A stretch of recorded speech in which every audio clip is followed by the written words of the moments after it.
गिरा हुआ है, और वो परिस्थिति व्यक्ति के अंतःकरण में सुख और दुख नाम के फल का उदय करती है। जो भी परिस्थिति होगी उसके दो ही फल होते हैं, या तो अंतिम फल उसके दो ही हैं, या तो सुख होगा या दुख होगा। जो अत्यंत भौतिक विचारधारा का व्यक्ति है, बिल्कुल भौतिक धरातल पर जीने वाला व्यक्ति है, वो अपनी परिस्थिति को सुधारने का प्रयत्न करता है।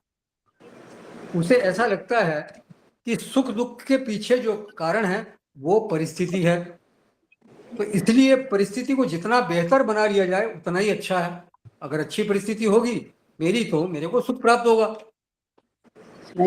उससे अनुकूल संवेदना की प्राप्ति होगी। तो वो चाहता है कि परिस्थिति को बेहतर से बेहतर बना लिया जाए,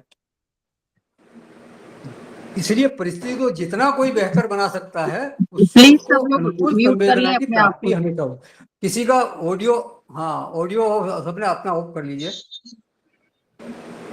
तो अगर अगर परिस्थिति अनुकूल है तो अनुकूल संवेदना की प्राप्ति होगी, अनुकूल संवेदना माने सुख की प्राप्ति होगी, और अगर प्रतिकूल परिस्थिति है तो प्रतिकूल संवेदना होगी अर्थात दुख होगा।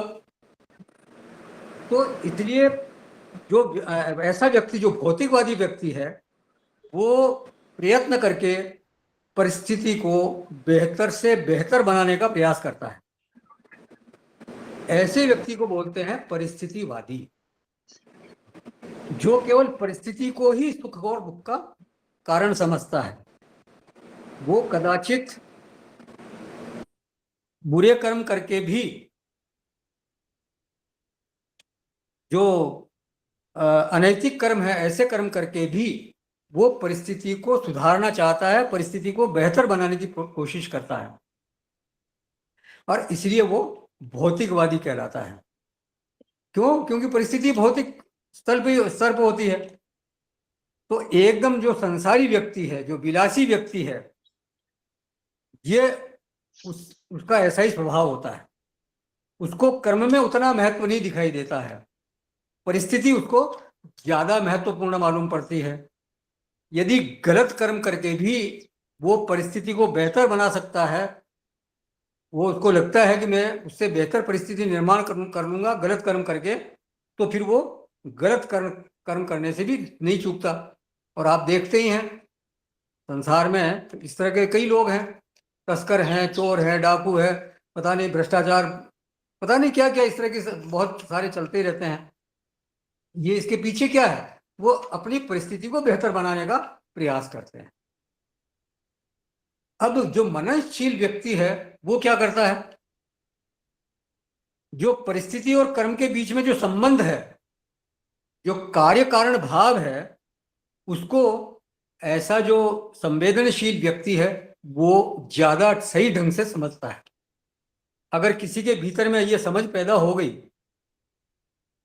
कि परिस्थिति कर्म सापेक्ष है, कर्म सापेक्ष मतलब जैसा कर्म वैसी परिस्थिति।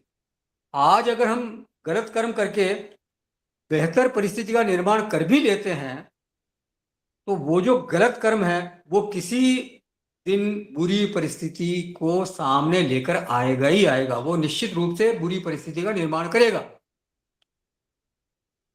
ये वो अच्छी तरह से जान जाता है। तो फिर वो क्या करेगा? वो गलत कर्म करके अपनी परिस्थिति को खराब नहीं करना चाहेगा।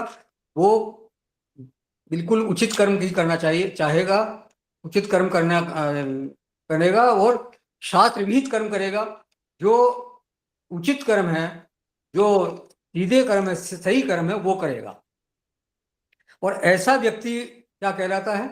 कर्मवादी। वो परिस्थितिवादी नहीं बल्कि कर्मवादी बनता है। उसका ध्यान किस पर ज्यादा रहेगा? परिस्थिति पर नहीं रहेगा, फिर उसका ध्यान रहेगा कर्म का।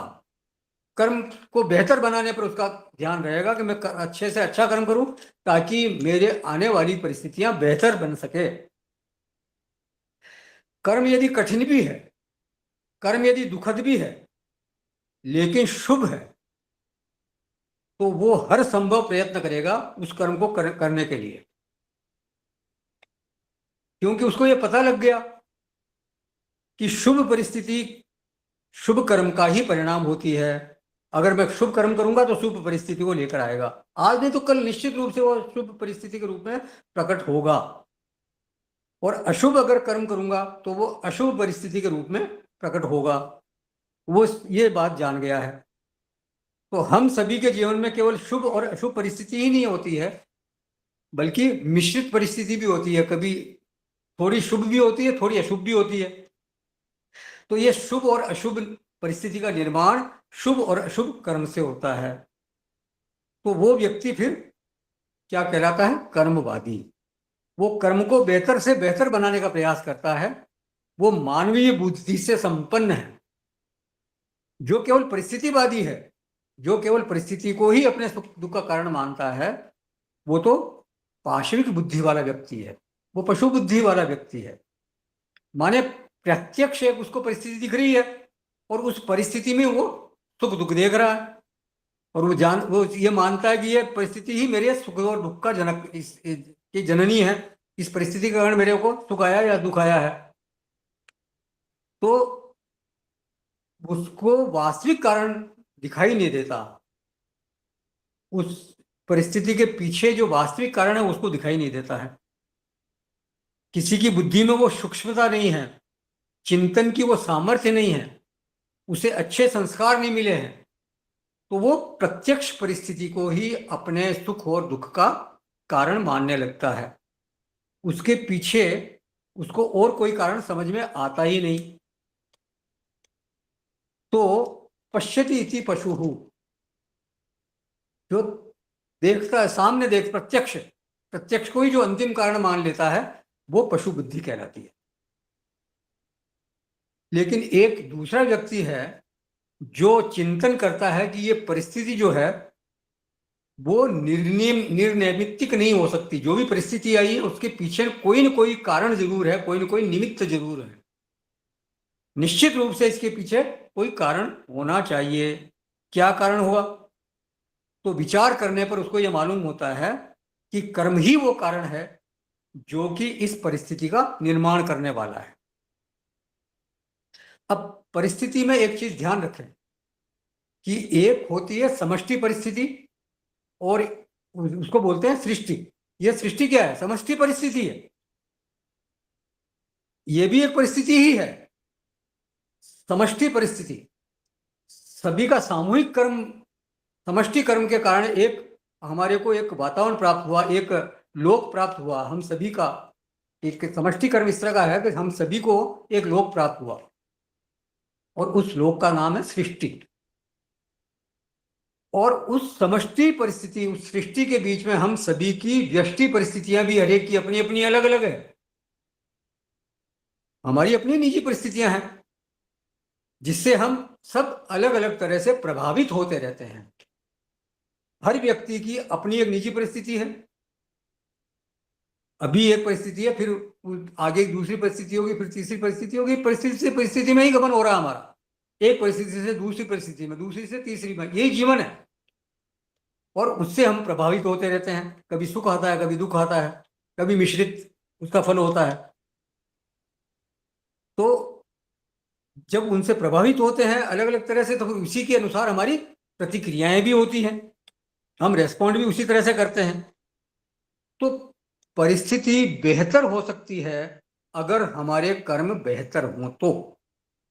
तो कर्म भले ही हमारे को कठिन लगता हो, वो भले ही कष्टकारक लगता हो, लेकिन वो शुभ हो तो वो कर्म हमें करने का प्रयत्न करना चाहिए, क्योंकि वो बेहतर परिस्थिति लाता है। और ऐसा व्यक्ति जो कोई कष्टकारक कर्म, शुभ कर्म जो है और वो कष्टकारक होते हुए भी अगर वो करता है, तो वो कहलाता है मानव।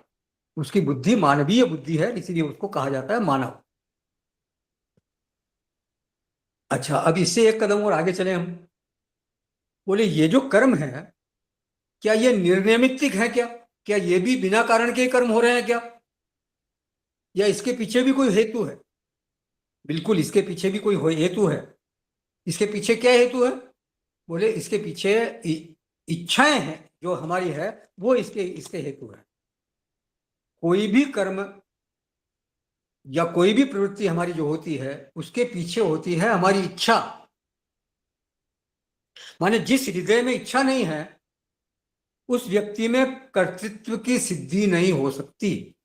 अगर मेरे भीतर कोई इच्छा ही नहीं है, मैं किसी कर्म को करना ही नहीं चाहता, या मतलब मेरा संकल्प नहीं है किसी प्रकार का, तो फिर मेरे में कर्तृत्व का भाव उत्पन्न नहीं हो सकता। हाँ, हो सकता है मेरे द्वारा कर्म करवा लिया जाए, जैसे ज्ञानी लोग करते हैं, बहुत से महापुरुष करते ही हैं। कर्मण्यैव संसिद्धि आस्थिता जनकादय लोक संग्रह मेवापि संपश्यन कर्तुम अर्हति। लोक संग्रह के लिए वो परेच्छा प्रारब्ध के कारण वो कर्म करते हैं।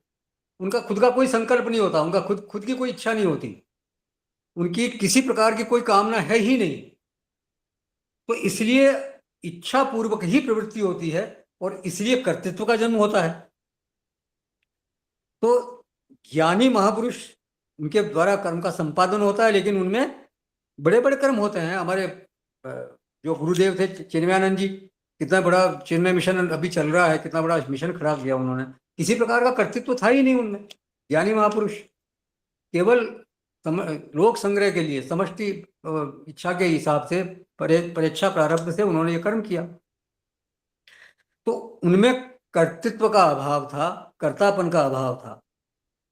तो कर्तृत्व माने इच्छा संपन्न अंतःकरण। जिस अंतःकरण में इच्छा है तभी वहां कर्तृत्व की उत्पत्ति होगी।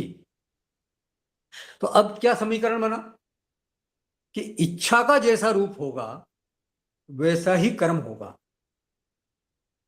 तो मतलब अब ये थोड़ा और सूक्ष्म हो गया है, समझ लीजिए।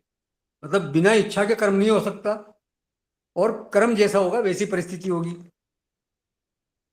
तो फिर हमारी कोशिश ये होनी चाहिए कि इच्छा को सात्विक बनाया जाए, इच्छा को शुभ बनाया जाए। मतलब कोई भी इच्छा हो ऐसी गलत इच्छा ना हो, कोई बुरी इच्छा ना हो, ऐसी इच्छा ना हो जिसके कर्म के परिणाम स्वरूप हमारे को कोई प्रतिकूल परिस्थिति की प्राप्ति हो। वैसे देखा जाए तो इच्छा के सृजन में हमारी बहुत स्वतंत्रता नहीं है।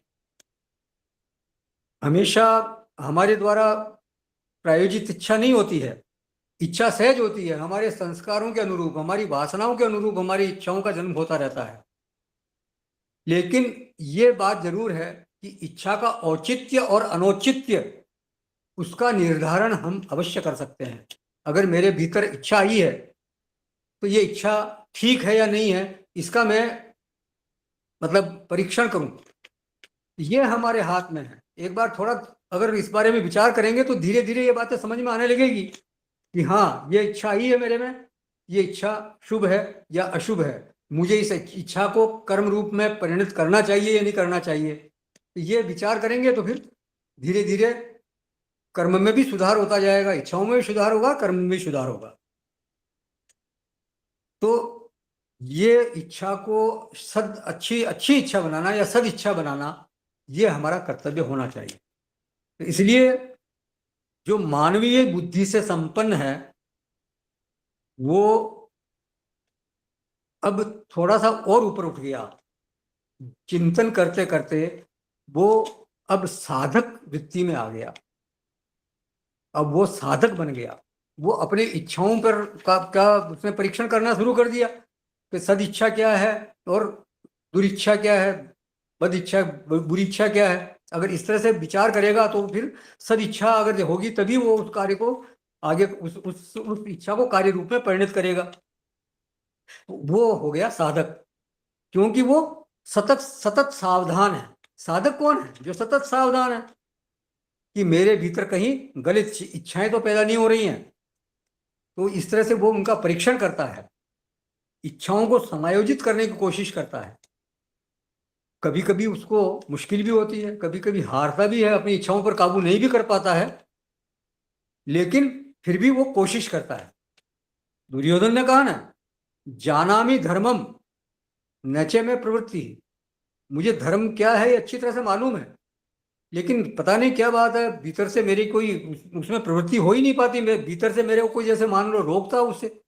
और जानामि अधर्मम न मैं निवृत्ति, मैं अधर्म को भी जानता हूं लेकिन उससे मैं निवृत्त नहीं हो पाता। तो मतलब कभी कभी हम विवश हो सकते हैं, हो जाते हैं, अपनी इच्छा, गलत इच्छा की पूर्ति के लिए हम विवश होते हैं, तो इसलिए वो ठीक है। लेकिन प्रयत्न अगर बार बार करेगा साधक, तो धीरे धीरे उनको, उन पर विजय पाई जा सकती है। ऐसा नहीं कि विजय नहीं पा सकते हैं, बार बार विचार करने से विजय पाना संभव है। तो शुभ इच्छा को संभाल कर रखना, ये एक सामर्थ्य पैदा करती है व्यक्ति में, एक साधक में, कि वो सही कर्म कर सके। इसको कहते हैं स्पिरिचुअल स्टेमिना, एक आध्यात्मिक सामर्थ्य। दीर्घ काल तक शुभ इच्छा को संभाल कर रखना, ये एक साधक का बड़ा बल कहलाता है। शुभ इच्छा अगर एक है, उसको संभाल कर रखना कि भाई मेरे कोई किसी प्रकार की गलत इच्छा में, गलत इच्छा को कर्म रूप में परिणत नहीं करूंगा, जो भी शुभ इच्छा होगी उसी को मैं कर्म रूप में परिणत करूंगा, इस तरह की जब उसकी वृत्ति बनती है तो वो कहलाता है साधक।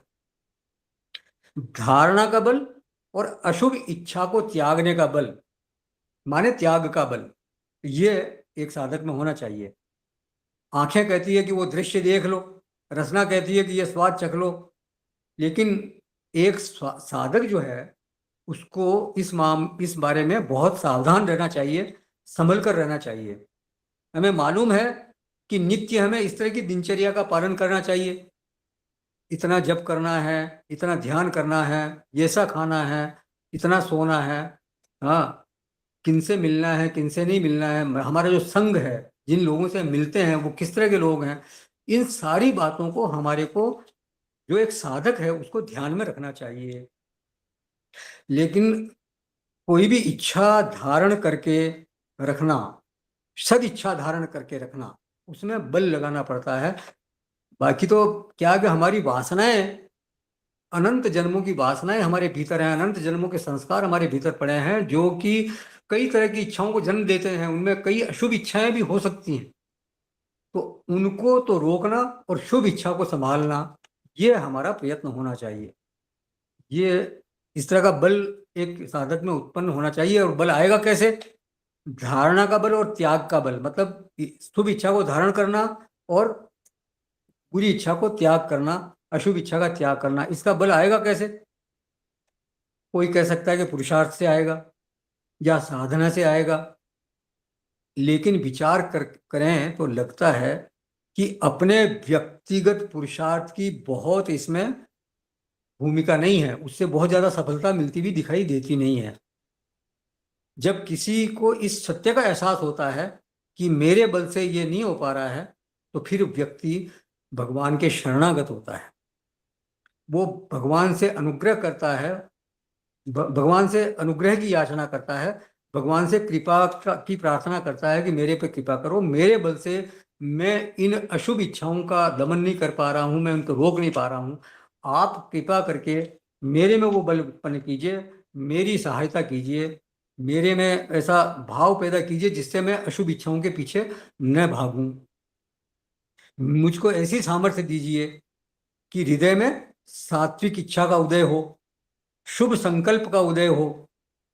तन्मे मना शिव संकल्प मस्तु, ऐसा आता है उसमें उपनिषदों में। तो मेरे मन में कल्याणकारी संकल्प का ही उदय हो और उसको मैं दीर्घ काल तक धारण करने में समर्थ हो सकूं, इस तरह की मुझे शक्ति दीजिए। तो अपने प्रभु के सामने बैठ करके, अपने इष्ट के सामने बैठ करके हमेशा ऐसी प्रार्थना हमें करनी चाहिए, क्योंकि निश्चित रूप से ये बात सही है कि हर इच्छा, जो भी सब तरह की इच्छाएं आती हैं, अशुभ इच्छाएं भी आती हैं, तो सब इच्छाओं को हम रोक पाए, कई बार ऐसा हम देखते हैं कि हमारे बल से वो संभव हो नहीं पाता है। तो इसलिए हमारे को प्रार्थना जरूर करते रहना चाहिए भगवान से कि वो हमारे को सद इच्छा को धारण करने के लिए और अशुभ इच्छा को त्याग करने की सामर्थ्य हमारे को प्रदान करें। तो साधक को प्रभु के शरणागत रहना चाहिए और अपनी सफलता के लिए स्वयं के पुरुषार्थ से अधिक भरोसा उनके अनुग्रह पर, उनकी कृपा पर हमारे को करना चाहिए। ऐसा नहीं कि वो कुछ करता नहीं है, साधक करता जरूर है, पुरुषार्थ करता है, लेकिन वो पुरुषार्थ के भरोसे हमेशा नहीं रह पाता। सब कुछ करते हुए भी भरोसा उसको किसका रहता है? मालिक का भरोसा रहता है, भगवान का भरोसा रहता है। तो ये एक साधक बन गया, मतलब ये एक साधारण मनुष्य नहीं है बल्कि एक साधक है। अपने अंदर उठने वाली प्रत्येक इच्छा को वो सजगता से देखता है, क्योंकि वो जानता है कि इच्छा एक बार प्रबलता के साथ खड़ी हो गई तो फिर उसके अनुसार प्रवृत्ति करने में विवश विवश हो जाना पड़ेगा। कई बार ऐसी इच्छाएं होती है कि उनको न चाह करके भी हमें पूरा करना पड़ता है। अथ केन प्रयुक्तोऽयं पापम चरिति पूरुषः अनिच्छन्नपि वार्ष्णेय बलादिव नियोजितः। अर्जुन का प्रश्न है तीसरे अध्याय में कि किसके कारण मनुष्य एक अवश की भांति, मतलब बलपूर्वक ऐसे काम में लगा दिया जाता है जो कि वो नहीं चाहता है, अनिच्छा होते हुए भी उसमें लगा दिया जाता है।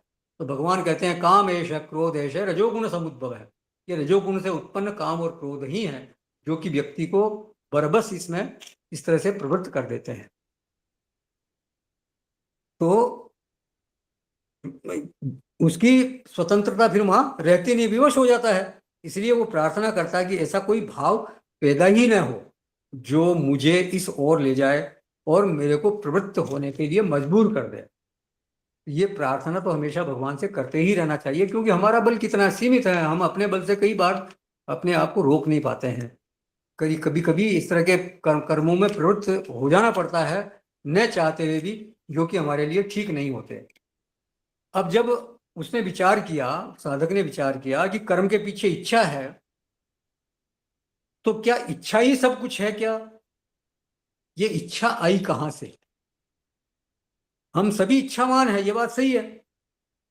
कोई भी मनुष्य बिना इच्छा के तो हो ही नहीं सकता।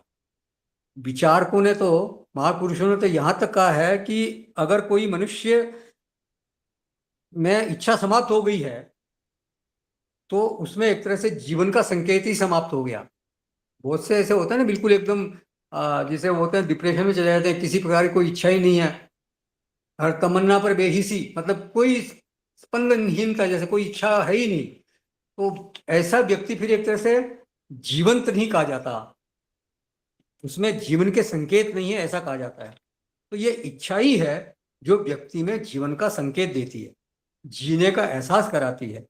अब ये जो आत्मज्ञानी महापुरुष कोई हो गया है तो वहां उसको तो जीवन की कोई आवश्यकता नहीं है, कोई आत्मज्ञानी ही हो गया जो जिसने जो जो परम ज्ञान को जिनकी प्राप्ति होगी जिनको, तो उनको तो फिर जीवन की आवश्यकता है ही नहीं, चाहे जीवन रहे चाहे जाए, क्योंकि उनको तो जो प्राप्त करना था वो प्राप्त हो चुका। लेकिन एक हम जो साधक हैं, जो हम मनुष्य अभी हैं, उनको तो अभी जीवन चाहिए। तो ये इच्छा है जो निरंतर एक मनुष्य को जागृत बनाए रखने में हेतु है, मतलब उसको एक जीवंत बनाए रखने में हेतु कही जाती है। किसी दिन हम उठें और पता चले कि कोई काम ही नहीं है, कोई इच्छा ही नहीं है, तो ऐसा लगता है कि फिर आज का दिन कैसे पास होगा, कुछ काम ही नहीं है, क्या करेंगे? तो हर दिन कोई ना कोई इच्छा होती है, किसी तरह की ही इच्छा हो लेकिन होती जरूर है। अब वो इच्छा हमारी हो या किसी और के द्वारा प्रायोजित हो, पर इच्छा भी हो सकती है, समष्टि प्रारब्ध के अनुसार भी इच्छा हो सकती है। लेकिन कोई भी जो प्रवृत्ति होती है उसके पीछे जो है वो तो इच्छा ही है, मतलब इच्छा पूर्वक की कोई भी प्रवृत्ति होगी वो इच्छा पूर्वक ही होगी। इच्छा के बिना कोई प्रवृत्ति हो ही नहीं सकती। तो हम सब में इच्छा है, वो शुभ है, मंगलमय है, लेकिन इच्छा इच्छा ही है, उसमें तो कोई बात ही नहीं है। अब प्रश्न ये उठा कि ये इच्छा क्या नैमित्तिक है या निर्नैमित्तिक है, मतलब इसके पीछे भी क्या कोई कारण है या नहीं है? विचार करने में पता चला कि इच्छा तब होती है जब हम कहीं भीतर में अतृप्त होते हैं। भूख लगी हमारे को तो क्या करेंगे? भोजन करेंगे, भोजन किया, भूख मिट गई, तृप्ति हो गई। अब जितनी देर तक वो तृप्ति की अनुभूति रही, जब तक वो पेट भरा रहा, उतनी देर तक भोजन की फिर इच्छा नहीं हुई। तो जैसे ही वो पहले का खाना पचा, समाप्त हुआ, वापस से भोजन की इच्छा हो गई। तो इच्छा का जो हेतुत्व है उसके पीछे है अतृप्ति। यदि कोई निरंतर सुखद संवेदना का अनुभव कर रहा है तो उसके अंदर कोई इच्छा की जागृति होगी ही नहीं। हमेशा अगर बहुत ज्यादा सुख में है तो उसमें इच्छा नहीं होगी।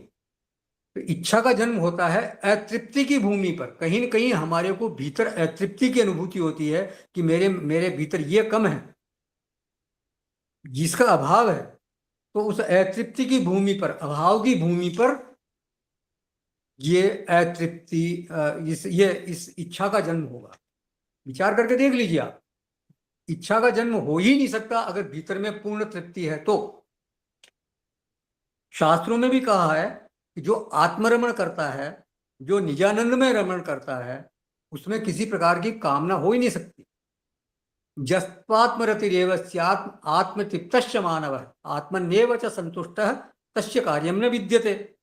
जो आत्मा में ही रमण करने वाला है और आत्मा में ही तृप्त है, आत्मा में ही संतुष्ट है, उसको किसी प्रकार का कोई कर्म है नहीं, कोई कर्तव्य हो ही नहीं सकता उसके लिए, क्योंकि वो हमेशा तृप्त है। तो जब तक अतृप्ति की अनुभूति भीतर में है, तब तक इच्छाओं का जन्म होता रहेगा, उनका अंकुरण होता रहेगा।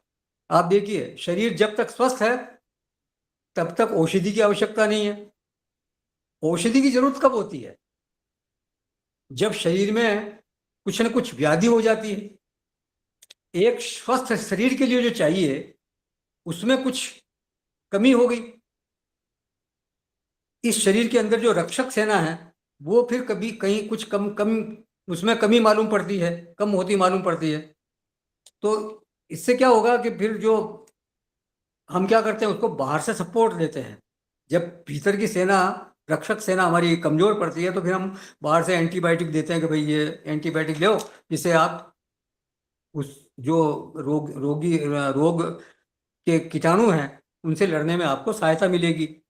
वो भीतर की सेना तो लड़ती ही लड़ती है। जो हमारे वाइट सेल्स हैं वो तो काम करते ही करते हैं, लेकिन कभी कभी वो कमजोर पड़ने लग जाते हैं बाहर के आक्रमण से। तो फिर हम बाहर से हम एंटीबायोटिक आदि देते हैं, जिससे कि वो उस रोग से युद्ध बराबर लड़ सके। तो औषधि का कार्य इतना ही है कि वो बाहर से उनको सपोर्ट दे देती है। बाकी प्रतिरक्षा प्रतिरक्षक जो रक्षा की शक्ति है वो तो शरीर के भीतर अपना हमारे सब में है ही है। लेकिन जब उसका कुछ ह्रास होता है, उसकी कमी होती है, तब बाहर से उस सेना को फिर हम मजबूत करने की कोशिश करते हैं। तो जब तक अतृप्ति की अनुभूति रहेगी तब तक इच्छाएं पैदा होती रहेंगी। तो निर्णय क्या निकला कि इच्छा के पीछे क्या है? अतृप्ति की, सुख के अभाव की अनुभूति है। सुषुप्ति में जब हम गहरी नींद में होते हैं तो वहां कोई इच्छा होती नहीं हमारी। क्यों? क्योंकि वहां अतृप्ति की भावना नहीं है, अनुभूति ही नहीं है वहां पे। अब आप देखिए, बाजार जाने की इच्छा हमारे में कब पैदा होती है? जब घर से कहा गया कि भाई ये लिस्ट ले पकड़ो, ये सामान कम है, रसोई में ये सामान लाना है। तो फिर आप क्या करेंगे? बाजार जाएंगे और वहां से सामान लेके आकर उनकी पूर्ति कर देंगे। तो जहां जहां कुछ अधूरा है वहां वहां से फिर मांग उठती है कि उसको पूरा करो। समस्त मांगों के पीछे उसके अभाव की अनुभूति है। और वो अभाव है वो जो अभाव है वो केवल अभाव नहीं है। अभाव तो बहुत सारी चीजों का होगा, लेकिन वो जो अभाव है वो हमारे भीतर कहीं ना कहीं सुखाभाव का सृजन करता है, सुख के अभाव का सृजन करता है। एक व्यक्ति के घर में जितनी सामग्री है, दूसरे व्यक्ति के घर में जरूरी नहीं कि उतनी सामग्री हो। लेकिन यदि दूसरे घर का जो व्यक्ति है, जो दूसरा व्यक्ति है, वो कम चीजों में ही संतुष्ट है, जितनी उसके पास चीजें हैं उतने में ही संतुष्ट है, उसको ज्यादा की जरूरत नहीं है, तो फिर उसको किसी प्रकार की तृप्ति की अनुभूति नहीं है, तो उसको सामान की जरूरत नहीं है। ठीक है, वो अपने आप मजे में है। लेकिन पहला व्यक्ति जिसको ज्यादा चीजों की जरूरत है, तो उसको संतुष्टि के लिए ज्यादा चीजें चाहिए, तो फिर थोड़ी सी भी कोई कमी होगी तो फिर भागेगा, वो लेके आएगा, उसको तो पूर्ति करेगा। दूसरे की गाड़ी देख करके हमें लगे कि ऐसी गाड़ी मुझे भी चाहिए, इसके बिना तो मेरा जीवन अधूरा है, तो समझो कि फिर वो इच्छा का अंकुरण हो गया। लेकिन अगर हमारे में ये भाव उत्पन्न नहीं होगी, दूसरी गाड़ी होगी तो होगी, मैं तो अपने साइकिल से संतुष्ट हूँ भाई, अपने मोटरसाइकिल से संतुष्ट हूँ, मैं तो अपने छोटी 800 से संतुष्ट हूँ तो ठीक है, फिर कोई दिक्कत ही नहीं है, फिर उसको इच्छा की उत्पन्न नहीं होगी। दूसरे की मर्सिडीज देख के या दूसरे की वो एम्पारा देख के बहुत ज्यादा प्रभावित नहीं होगा। तो जब तक हमारे में कोई अभाव, हमारे में अतृप्ति की भावना पैदा न कर दे, तब तक इच्छा की उत्पत्ति नहीं होगी। जब तक ये सुख के अभाव की अनुभूति रहेगी, मांग हमारी जारी रहेगी। और वो मांग इस शरीर में नहीं हो, इस शरीर में ही नहीं हो सकता है, आने वाले शरीरों में भी जारी रहे। भाई हमारा कोई जीवन एक जीवन थोड़ी, एक शरीर तक ही थोड़ी सीमित है।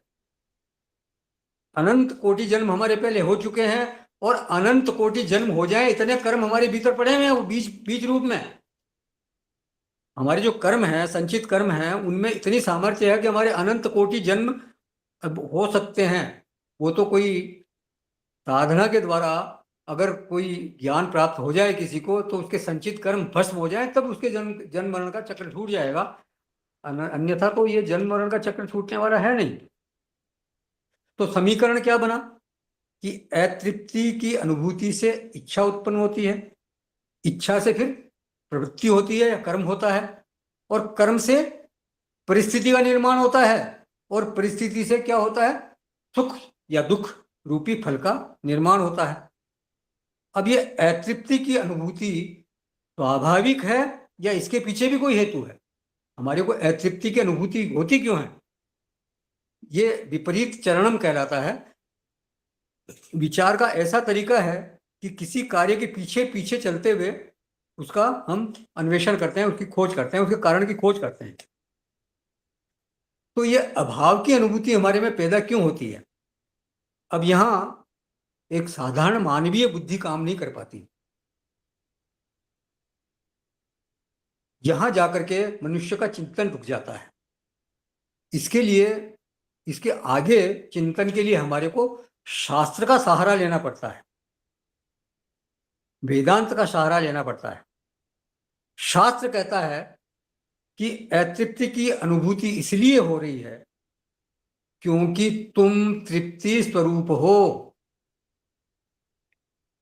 अब ये बड़ा विचित्र समीकरण है। बोलते हैं कि पारमार्थिक रूप से तो हम सभी आनंद स्वरूप हैं, तृप्ति स्वरूप हैं। तो यदि आनंद हमारा स्वरूप है, तृप्ति हमारा सहज स्वरूप है, तो अतृप्ति की अनुभूति हमें क्यों हो रही है? भाई हम अगर आनंद स्वरूप ही हैं, तृप्ति स्वरूप हैं, तो फिर अतृप्ति की अनुभूति हो क्यों रही है हमारे भीतर? बस यही एक पेच है। आनंद स्वरूप होते हुए भी उस आनंद स्वरूप का हमारे को ज्ञान नहीं है, और इसीलिए सुख के अभाव की अनुभूति हमारे को होती रहती है। सुख स्वरूप हम सभी का पारमार्थिक बिल्कुल सत्य है, सत्य बात है। हमारा पारमार्थिक स्वरूप यही है कि हम बिल्कुल आनंद स्वरूप हैं, सुख स्वरूप हैं। लेकिन इस सत्य का हमारे को ज्ञान नहीं है। ये जो अज्ञान नाम की चीज है, यही सुखाभाव का, सुख के अभाव की अनुभूति को पैदा करने वाला है। एक मिनट।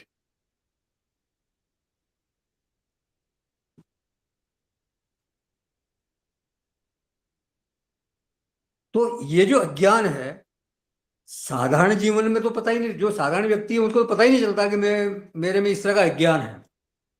अज्ञान नाम की कोई चीज है, इसके बारे में तो वो सोचता ही नहीं।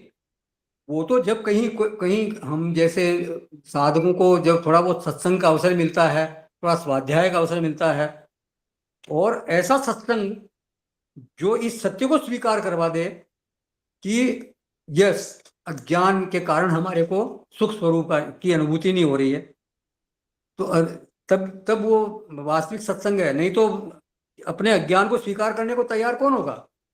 सब ये कहेंगे हम तो बहुत ज्ञानी है, बड़े बड़े ऐसे बहुत ज्ञानी, हमारे यहाँ कोई ज्ञानियों की कमी है क्या? सब अपने आप को तुरमखा समझते ही हैं।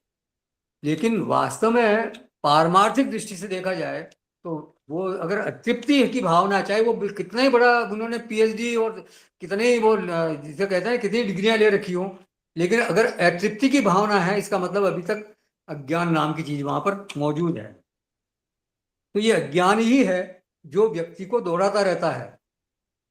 तो देखिए, जीवन का जितना ताना बाना है, चाहे वो परिस्थिति हो, चाहे वो कर्म हो, इच्छा हो, सुख के अभाव की अनुभूति हो, तृप्ति की अनुभूति हो, इन सबके पीछे, इन सबके मूल में ये अज्ञान नाम की वस्तु ही है।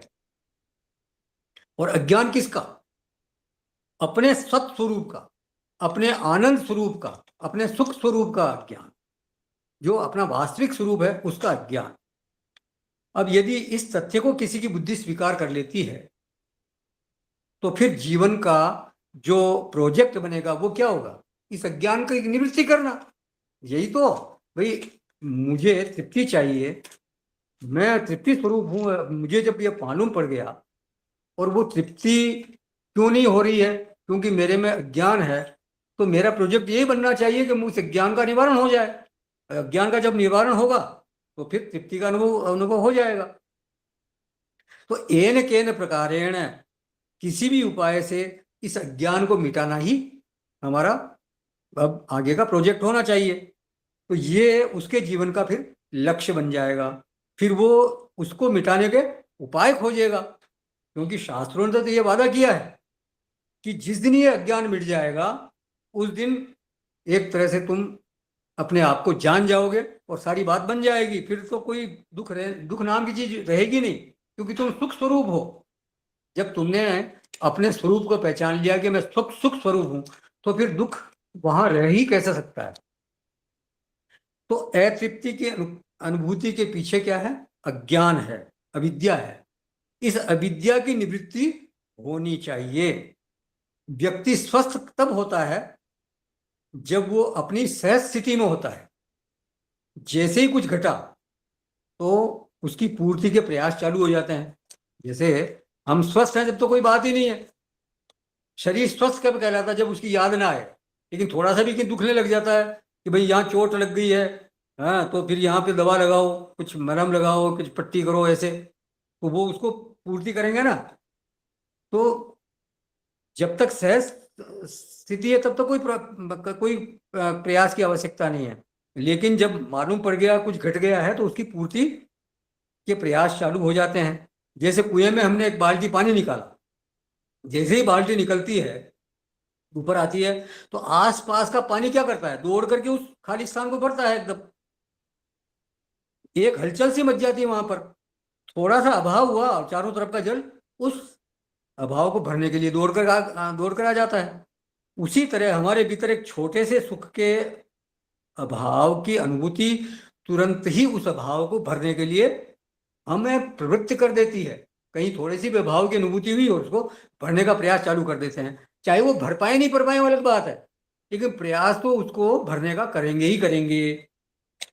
सुख में रहना, आनंद में रहना, ये हमारी सहज स्थिति है। लेकिन जैसे ही कहीं आनंद के अभाव की अनुभूति हुई, कहीं खालीपन महसूस हुआ, तो हमारा समूचा शरीर, हमारा मन, हमारी बुद्धि, हमारी इंद्रियां, सभी के सभी इस प्रयत्न में लग जाते हैं कि उस अभाव को जल्दी से जल्दी भर दिया जाए। जो आनंद में कमी हुई है, उस आनंद को वापस से प्राप्त कर लिया जाए, क्योंकि भरा रहना ये हमारी स्वाभाविक स्थिति है। अब ये जो स्वरूप के अभाव की अनुभूति है, इस अज्ञान को मिटाने के हेतु वो साधक क्या करता है? वो वेदांत की शरण में जाता है। माने एक साधक को अपना लक्ष्य मालूम होना चाहिए। वेदांत की प्रवृत्ति इस अनादिकालीन अज्ञान को मिटाने के लिए ही हुई है। मतलब वेदांत की प्रवृत्ति ज्ञान कराने की कार्य काम नहीं करती है।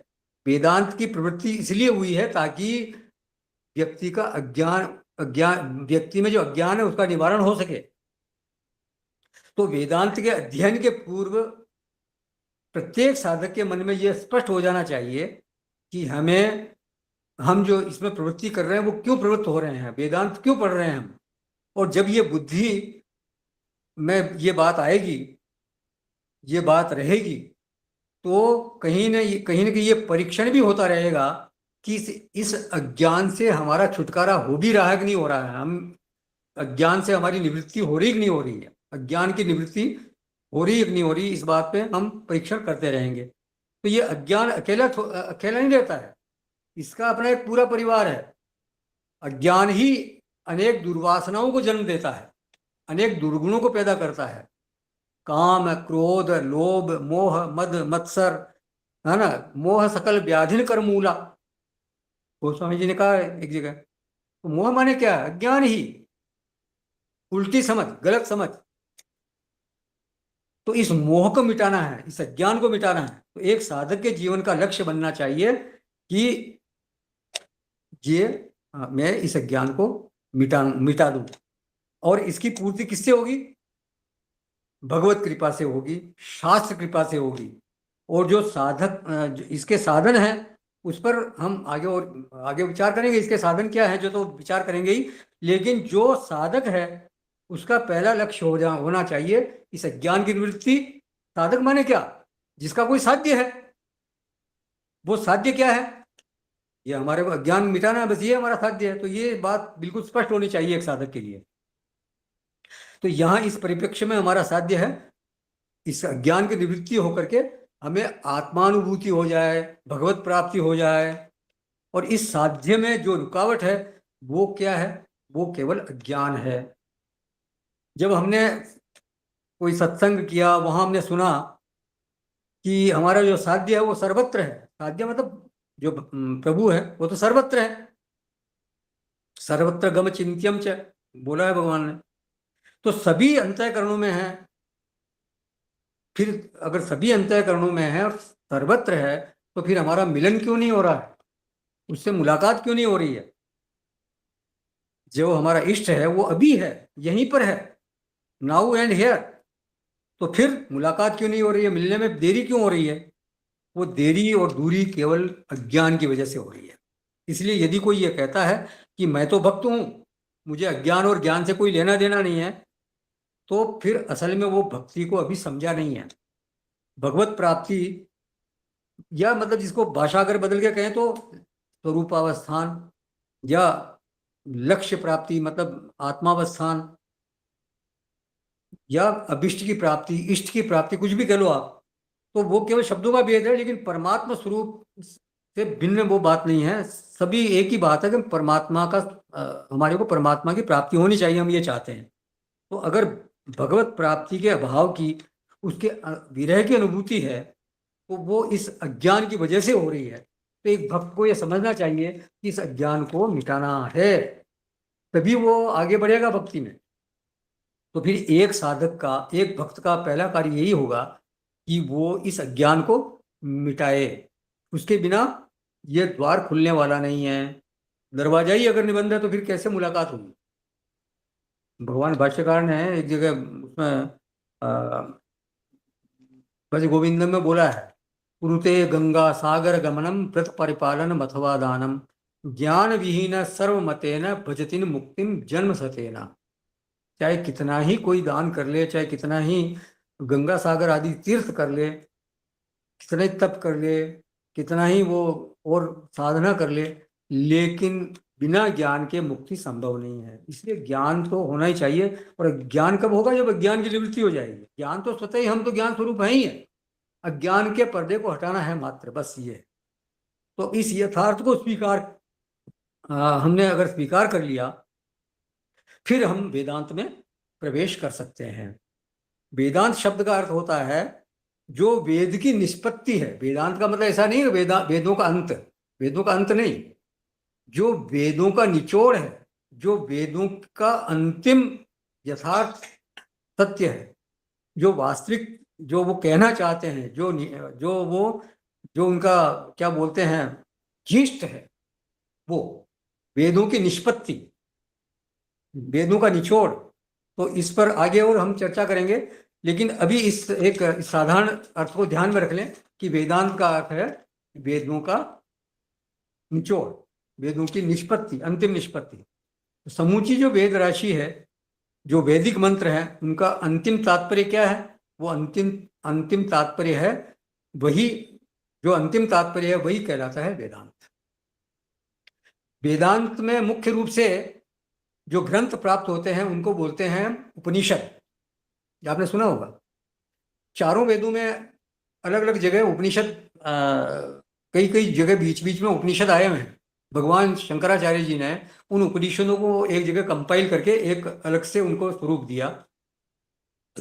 उनका बहुत बड़ा कार्य है, हमारे लिए बहुत बड़ा उन्होंने एक तरह से हमारे को उपकार किया है। तो वेदों में तीन मुख्य भाग होते हैं। एक तो होता है जिसको ब्राह्मण भाग बोलते हैं, 80% वही भाग होता है जिसमें कर्म कांड आदि की बात है।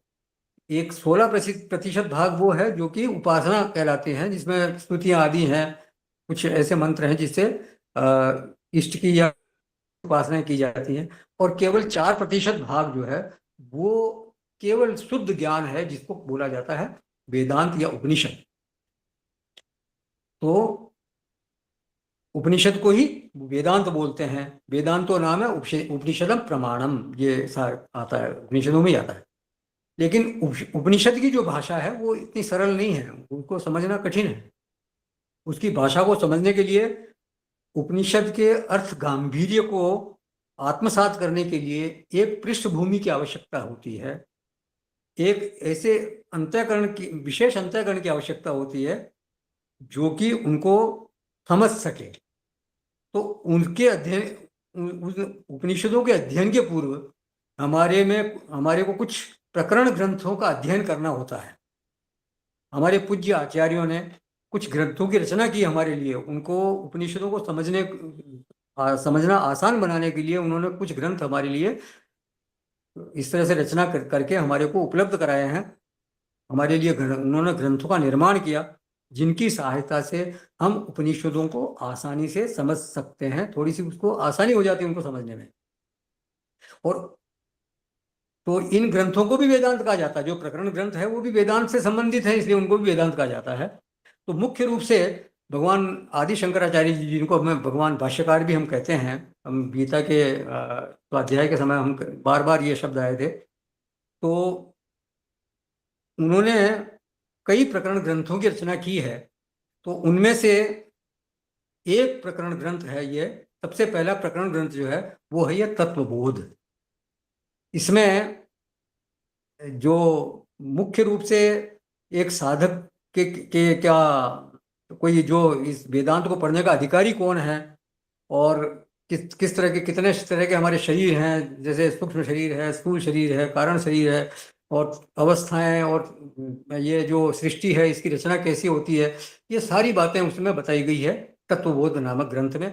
इस ग्रंथ का हम विशद रूप से अध्ययन करेंगे। तो अगली बार से हम इस ग्रंथ में प्रवेश करेंगे, पर इस पृष्ठभूमि को आप ध्यान में रखें। ठीक है, तो आज यही समापन करते हैं। किसी का कोई प्रश्न हो या कुछ इसमें कोई ऐड कर सकता हो तो करें, नहीं तो इसको समापन करेंगे। ठीक है साहब, कहीं जाइएगा नहीं। ओम पूर्णमद पूर्णमिदं पूर्णात् पूर्णमुदच्यते पूर्णस्य पूर्णमादाय पूर्णमेवावशिष्यते। ओम शांति शांति शांति। हरि ओम। श्री गुरुभ्यो नमः।